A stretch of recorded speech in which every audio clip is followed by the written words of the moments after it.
Bonjour et bienvenue à cette capsule du journal intime d'une épouse d'un ancien combattant atteint du syndrome de stress post-traumatique. Bien, vous êtes à peu près entre 3 et 500 à écouter chacune des capsules à date. Merci beaucoup. Puis ça suscite aussi beaucoup de questions, beaucoup de commentaires, beaucoup de témoignages qui m'inspirent. Donc, justement, hier, je parlais avec quelqu'un qui me demandait comment expliquer le syndrome de stress post-traumatique à quelqu'un qui comprend pas ou qui sait pas ce que c'est? Ben, c'est une excellente question. Hey, j'y ai réfléchi, là, pour vrai. Puis, ben, j'en suis arrivée à une explication. Moi, je peux pas répondre pour cette personne-là, mais je trouvais que la question était valable. Ça me tentait de répondre justement en ce qui concerne mon mari.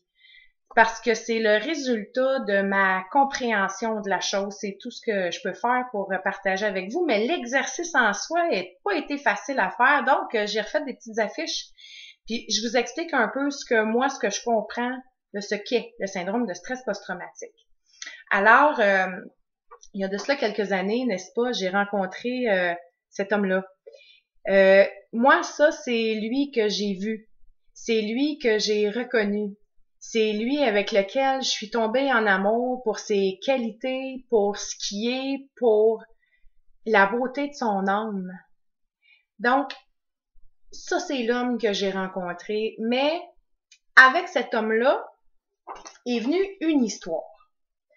Une histoire, ça veut dire que, ben, à l'âge de 17 ans, il est rentré dans les forces armées. Il en est ressorti à 37. Il a reçu toute une culture.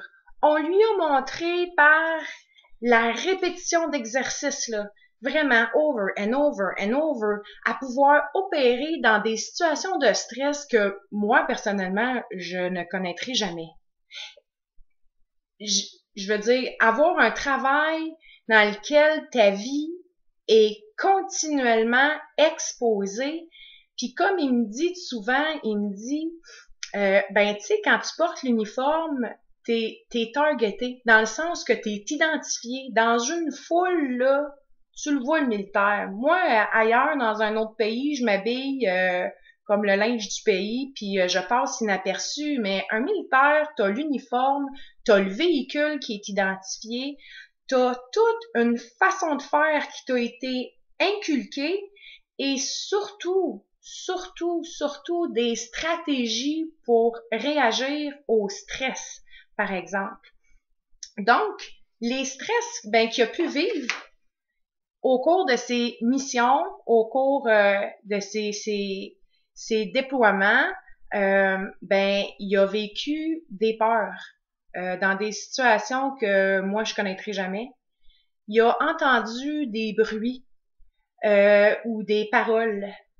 Il a senti des odeurs de, que je dirais pas, des morts, il en a vu d'une façon, il a été exposé à une panoplie de dangers, entre guillemets, qui ont véritablement égratigné son cerveau. Pourquoi? Parce que tout ça s'est passé, mais en raison de sa culture, on lui a appris à trouver ça drôle, ces situations-là. On lui a appris à continuer à être l'homme de la situation dans ces situations-là. Donc, dans le cas de mon mari, ben, ça fait 16 ans qu'il est retraité des forces armées. Il a maintenant 52 ans. Il a été diagnostiqué il y a 7 ans. Alors, ce qui en reste du syndrome de stress post-traumatique 7 ans plus tard, mais je vous dirais que c'est ça. La notion de culture combinée à ce qu'il a vécu le met dans un état, ok, qui est perpétuellement là, mais qui s'exprime de 3 façons différentes. L'état dépressif.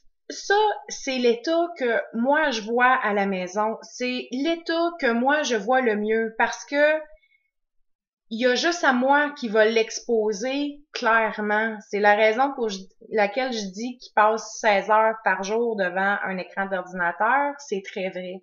Il a connu des périodes où est-ce qu'il s'est pas lavé, où est-ce qu'il y avait de la misère à changer de linge, où est-ce que, ben, il était comme mort en dedans. L'état anxieux. L'état anxieux, moi, je l'associe à la minute qui interprète une forme de danger qui est extérieure. Donc, par exemple, quelqu'un qui vient sonner à la porte chez nous alors que cette personne-là est pas entendue, va venir comme générer cet état-là d'anxiété parce que pour lui, il est comme à l'affût d'un danger X, Y, Z. Mais quand il va se rendre à la porte, OK, il va avoir le temps de transformer son état à Rambo. Puis là, je m'excuse, hein, je veux vraiment pas insulter aucun militaire, je le dis vraiment avec respect, mais comme je l'ai déjà expliqué, c'est le symbole de son état à mon mari qu'on utilise entre lui et moi, fait que c'est vraiment pas une insulte. En même temps, Rambo, pour moi, et encore une fois, je m'adresse aux civils, c'est l'état militaire. C'est-à-dire où est-ce qu'il y a pas d'empathie, où est-ce que tout le monde est potentiellement un ennemi, où est-ce que il est complètement fermé. His way or no way. Je veux dire, moi, j'ai difficilement accès à Rambo. Puis en fait, je vous dirais que peu importe qui vous êtes sur la planète Terre, que vous soyez ses enfants, ses frères, ses sœurs, ses cousins, ses amis d'avant, les nouveaux amis, peu importe, ils se promènent toujours en quelque part là, entre l'anxiété puis le Rambo. Moi, le danger que moi je vis, puis là où est-ce qu'il est le plus dangereux pour lui-même, c'est quand moi je joue dans la combinaison dépressif Rambo. Parce que Rambo apparaît quand il se sent attaqué personnellement. Là, c'est pas une menace extérieure comme l'état d'anxiété, c'est un danger pour lui. Donc, il devient tough. Ouais, tough, c'est ça, tough. Puis si moi, là, j'y donne l'impression ou il ressent de moi que je l'aime plus, ben, il va faire la combinaison de l'état dépressif puis de Rambo. Puis c'est Rambo dépressif qui a déjà essayé de faire des gestes. Moi, là, je vais tout le temps avec cette crainte-là, que cette combinaison-là, faut pas qu'elle arrive. Mais il est continuellement là-dedans. Il est pris dans ce triangle-là. En arrière, là, il y a toujours le bon gars, là. Il y a toujours le vrai, il y a l'homme qui est là. Il y a vraiment l'homme qui est là. Mais il essaye de sortir de cette carapace-là. OK? C'est pour ça que j'ai fait des flèches comme ça.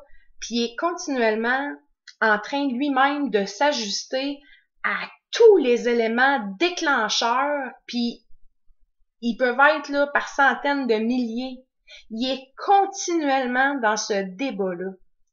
Quand j'y ai montré, en fait, mon explication, je me trouvais bien logique, là, moi. Il a trouvé ça bien brillant, mon affaire, mais il m'a posé une bonne question.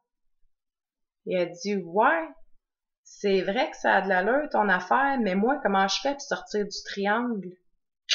Quelle excellente question. Ben, moi, j'ai répondu, mon gars, ta job, là, c'est de continuer pour faire une brèche. Il faut que tu fasses une brèche. Creuse de ton bord. Ça veut dire continue à travailler, continue à avancer, continue à investir des efforts dans les thérapies, dans toute l'aide qui t'est offerte. Prends-la, OK? Puis avec le temps, il y a quelque chose qui va s'ouvrir. Puis moi, de mon bord, puis ceux qui t'aiment, ils vont creuser sur leur bord parce que une mauvaise réponse de quelqu'un de l'extérieur là, vient juste faire épaissir cette ligne-là. Ça vient juste renforcer tout ça. Puis c'est là, moi, mon défi. C'est là que j'ai compris qu'on est capable, lui puis moi, de se rejoindre en quelque part là-dedans pour qu'il soit capable de faire sortir cet homme-là encore. Ouais. C'est pour ça que je continue à dire que Comme épouse d'un ancien combattant atteint du syndrome de stress post-traumatique, puis comme je dis, ça fait au moins 16 ans que mon mari en est atteint.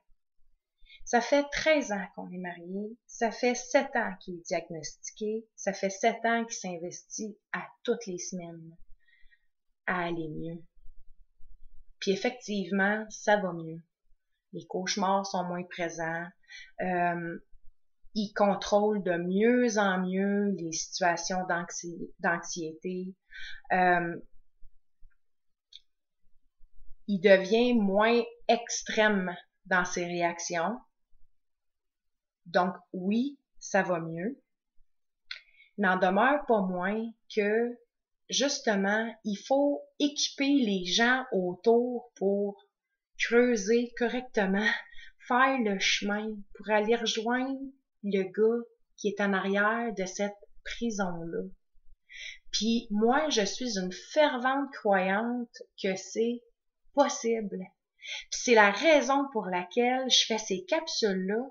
C'est quand quelque part je me dis, s'il y a une personne qui connaît mon mari, puis qu'après avoir vu ça, il comprend mieux, il va être plus tolérant, ou il va juste mieux comprendre. Ça serait déjà gros. Mais si, en quelque part, mais ça permet à quelqu'un de mieux comprendre l'état de quelqu'un d'autre, ben, je pense que je peux dire que j'ai réussi ma mission pour cette capsule-là. Donc, merci de m'écrire, merci de me suivre, merci de me donner vos suggestions, vos idées, c'est toujours hyper apprécié. À la prochaine, puis rappelez-vous, hein, moi je suis juste la femme d'un ancien combattant, là. Mais je l'aime.